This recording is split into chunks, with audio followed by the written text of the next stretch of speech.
Good afternoon. As some of you may have gathered, this session is a recent addition to the CIS curriculum. One of the conversations I had with the organizers of the conference was to talk about this new financial API profile. And the cloud identity folks wanted to make sure that we had an in-depth discussion of this new development because we think it's important. In the second half of the presentation, we'll talk about why it's important and to whom it's important. But the first part of this presentation is to describe what it is and where it's at. So where you're at is in a presentation that will be made by the chairman of the OpenID Foundation, which is the organization that is hosting the Financial API Working Group. So without further ado, let me introduce Nat Sakimura, our chairman of the foundation and of the Financial API Working Group.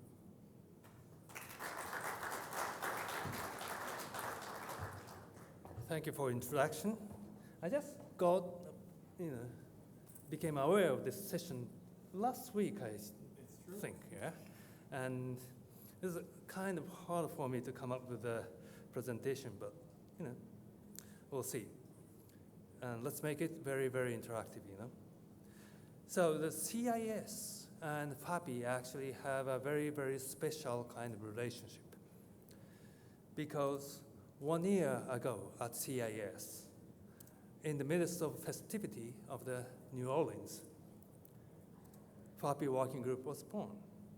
The very first meeting of the FAPI Working Group, face-to-face as well as online, actually happened in CIS.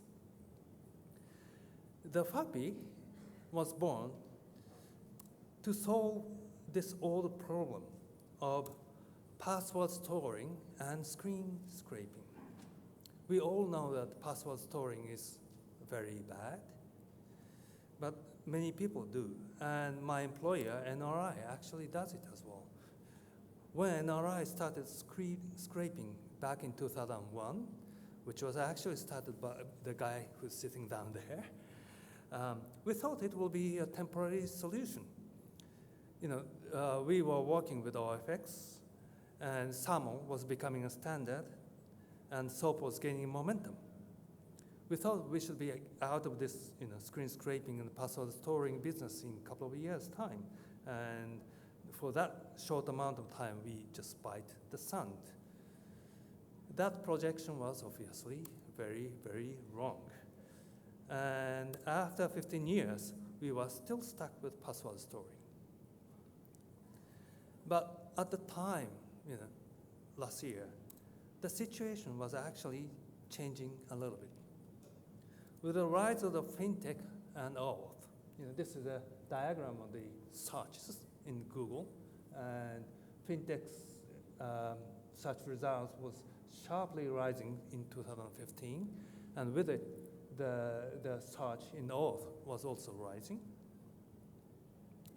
And people started to become aware that API is the key to the fintech advancement. And for that, we need decent API and decent API protection.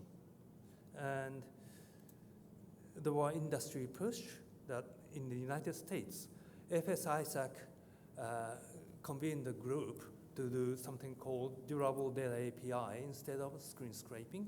And this is an index of their version 1.0, which was published 2015 May.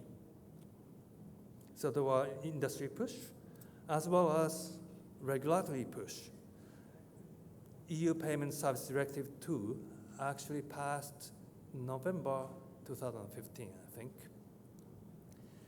And that mandates banks to open up their data, and UK Open Banking standard goes one step further, demanding them to open up in the standardized API using JSON, REST, and auth. So we capture the moment that finally, after 15 years, we could do something meaningful and established FAPI working group. So I am from Nomura Research Institute as a chair, and Microsoft and Intuit as a co-chair convened the group, and a bunch of people just came in very, very quickly. The initial target of the FAPI working group was actually on the security standard around Auth and OpenID Connect. Since then, it has grown very fast. In fact, we produce the specs in a record speed at OpenID Foundation. For those of you who don't know the OpenID process, we start from plain draft, and after the working group come to the consensus, we start to do the 45 days public review period, after which we'll have the vote, all membership vote, to lock in the IPRs. That one is called implementers draft. Because all the IPRs are locked in, it's actually safe for anybody to implement. They don't have to worry about being sued or somebody come after you for the license. It's going to be completely loyalty-free. That kind of implementations experiences will most certainly bring us to some kind of, bring us back some kind of additional comments, improvement, mainly on the how we explain the normative stuff. We probably don't want to change the normative stuff, but we may want to clarify the sentences so that two people who's reading the spec to implement it comes to the same conclusion. And after that kind of modification, we now do the 60 days public review to be compliant with WTO process. And we go on to the voting, and the spec becomes OpenID standard. So that's how the things proceeds at our side. And in June 2016, we had a first working group meeting at CIS, and after only half a year, in January 2017, we started the public review on the FAPI Part 1, read-only API security. And that went into the vote to become the implementers draft. And just this month, we have started a public review for FAPI Part 2, read and write API security. Adoption among the industry is also great. Back in March, Japanese Bankers Association issued a recommendation to adopt FAPI security profile. And just last month, on May 17th, Open Banking Implementation Entity announced that they are going to form coalition with the OpenID Foundation to produce the specifications that they should use. Looks like an instant success, but I would say it's not so much, because our journey actually started back in 2008. Back in 2008, I was talking with John Bradley of Ping Identity, who was a freelancer at the time, by the way, and I told him, hey, John, don't you think we can implement mutually signed payment, etc. protocol over OpenID 2.0? And he said, for mutually signed transactions, contracts, exchanging between parties with a subject authorization, because OpenID 2.0 was authorization framework after all. Then John replied, yeah, looks doable, but need to change the signing algorithms though. And that was obvious. We have to go to something like RSA or ECDSA, public key-based crypto. So we decided to do it, and in June 2009, we established something called Contract Exchange Working Group. But soon enough, we kind of hit the roadblock. The baseline protocol needs to change that the payload can become pretty big. Mobile browsers just cut the query off and make the transactions fail. Those contracts can be pretty big. So John's response again was right. We can model after someone's artifact binding. So we established a new working group called Artifact Binding Working Group back in March 2010. By the way, the product of that Artifact Binding Working Group is now called OpenID Connect. But right after we have established the Artifact Binding Working Group, we thought we can do with the XML and XMLDC and everything. But after a bunch of developer hearings, we had a bad news. XML and XMLDC are really unpopular among developers, and JSON seems to be the one we need to deal with. And the information John got was the same. So it seems there were no way out other than start defining JSON-based signature schemes. So John and I came up with JSON simple sign and JSON simple encryption, and we brought it to the community called Internet Identity Workshop. There, Dark Bell Funds of Google came to us. Funny, we were thinking the same. It's called magic signature, right? And then they've recorded from the, that was great news for us. And then they've recorded from Facebook, said, we have it too, right? And then Mike Jones, who's sitting down here, said, you guys really should consolidate, right? There should be a standard. Yeah, right. And you said that it should happen in IETF, and I pushed it back a little bit because that's going to be a hell of a lot of work, right? And Mike said, not necessary, I can do the setup of the working group, because setting up a working group at IETF is really hard, right? And he can pick up the editorship there. So John and I said, okay, let's try that. And Jose working group at IETF was set up, which incidentally took much longer than we thought. But at the end of time, what we knew as Auth wrap became Auth 2.0 in October 2012. Artifact binding became Connect, OpenID Connect, in February 2014.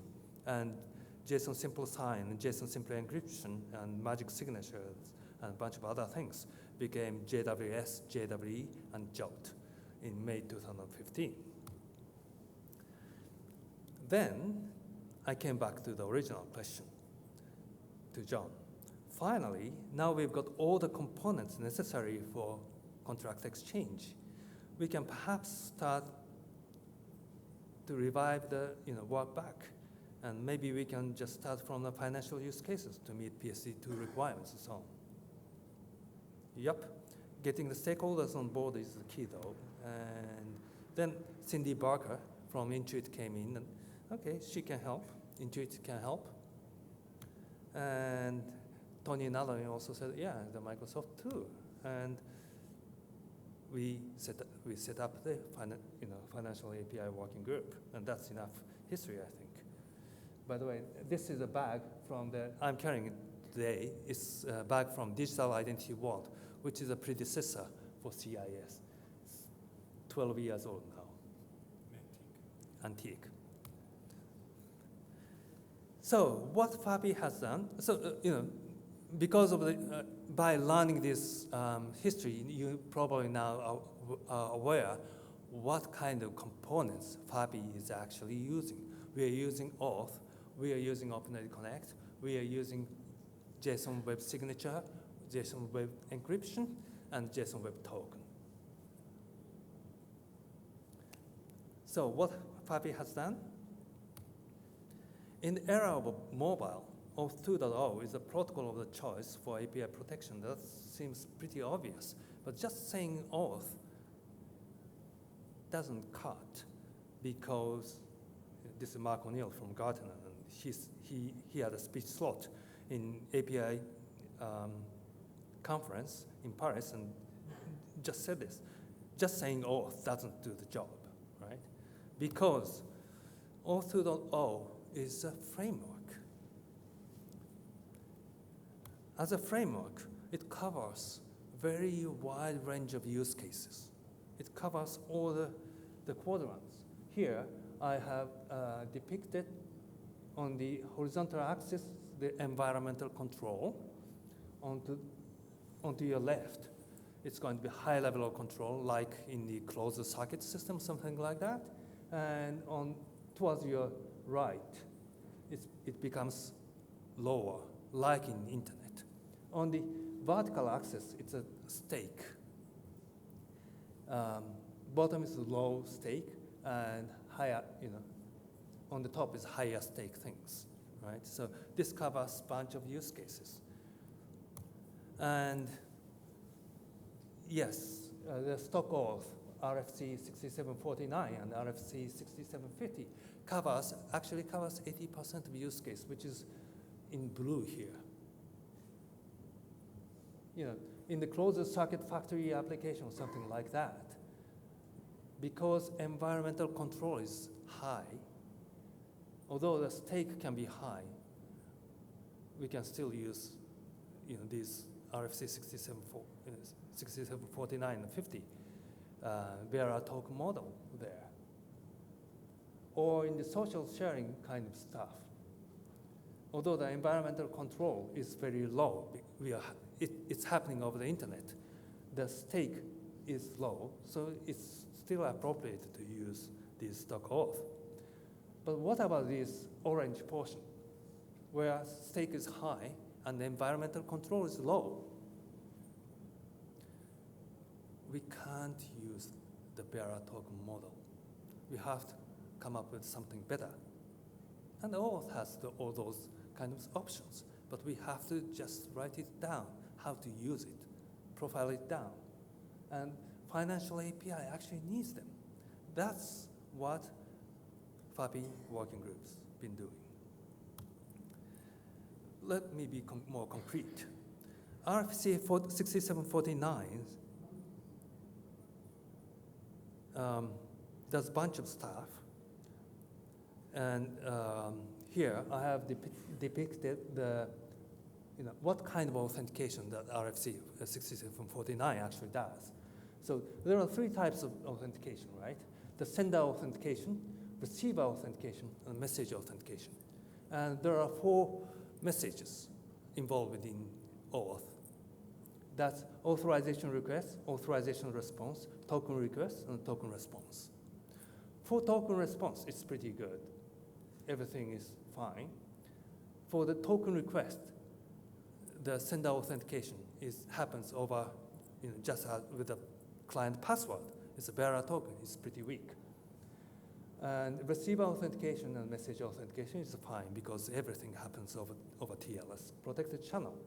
But when it comes to authorization request and authorization response, it's not the case. Sender authentication only happens indirectly. Receiver authentication, there's none. Message authentication, there's none. Because although we use TLS, SSL, all the session is actually terminated in the web browser. And at that point, you can actually tamper the message. So message authentication property is gone. For the authorization response, it's none.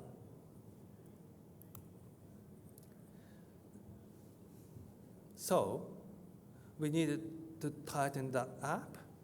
And in FAPI, for the right profile, in read-write profile, we actually use, for example, request object to do the sender authentication for authorization request, and the same for receiver authentication and message authentication. For the authorization response, we make use of the ID token as a detached signature in the hybrid flow. And by using that, all the authorization response is protected. And we are good to go. For the token itself, RFC 6749 and 50 talks only about bearer token. Bearer tokens. Do you guys know what's bearer tokens? Yeah? Okay. I don't have to explain. I sometimes do. Right? Bearer tokens like the metro ticket. The one above is a Paris metro ticket. The one at the bottom is a Toronto metro token, right? Anybody who got it can use it. So stolen token can be used. That's not good enough for the financial use case. There are other kind of tokens. One example of that is a sender constraint token. Airline boarding pass is one example. It's got name on it, and you have to use it, you have to produce your passport with it. And the passport has got your picture, and the guy at the gate will compare the picture on the passport with yourself and decide whether you are entitled to use the boarding pass. So that's a sender constraint token. And with the FAPI, we have introduced two types of sender constraint token. One is the MTLS token, mutual TLS based token, whose lead editor is Brian Campbell, who's sitting down there, right? And then the other one is a token binding token, which is more useful in the context of mobile apps. So that's the things we've been working on, and the draft is available. It's under the public review periods. We are a couple of weeks into the public review, actually. So if you have any comments, please do submit them soon. For those interested, you can also track all the changes that we've been making to the spec draft at our public repository. We're using Git. The repository itself lives in Bitbucket, but it's Git and issue tracking, everything is public, and it's a concurrent editing stuff, so you can see them. So what do we expect from now? So implementers are now implementing the specs now, and we expect to hear some feedback from the experience. We may need to clarify the wordings, but we don't expect to change the normative stuff, unless we really find some security hole or something like that. We haven't touched on the data schema yet. US FS-ISAC DDA, Durable Data API group, actually have contributed the API. It's primarily for the read-only cases to the working group, so we can start working on that. And also, I hear that the UK Open Banking Group is open to provide us their specs as well. And then we are establishing ISO TC68. ISO TC68, the ISO group for financial services, and we are in the process of establishing liaison. They are currently doing the letter ballot to approve our liaison relationships. Finally, I'd like to come to this point. Okay, you've got spec, you've got implementations, but how do you know if you have implemented that correctly? OpenID Foundation's answer to that is the certification program. In the certification test, we are providing certification test to the wide public. It's freely available online. They can test it. And passing publicly available test suite plus self-declaration of the conformance and public listing of that fact get you to the OpenID certified status. And we currently only have a generic test for the certification things, but we plan, and we need to add tests for FAPI as well, and we do plan for something like that. So that's all from me. Any questions that I can answer? Got 5 minutes, I think. And we have a few minutes for questions, if you speak into the microphone. I think it might be useful for you to describe the state of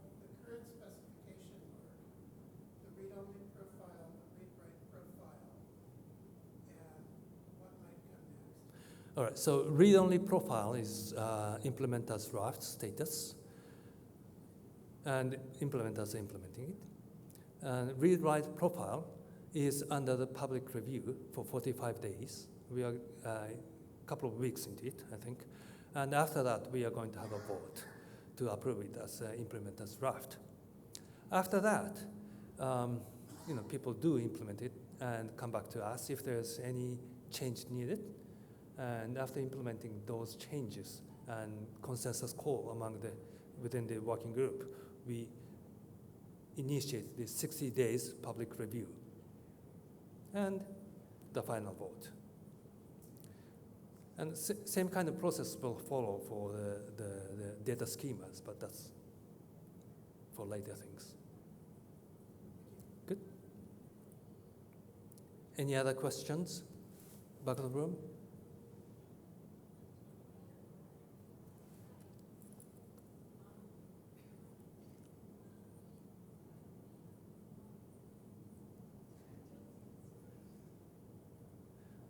Technical problems. I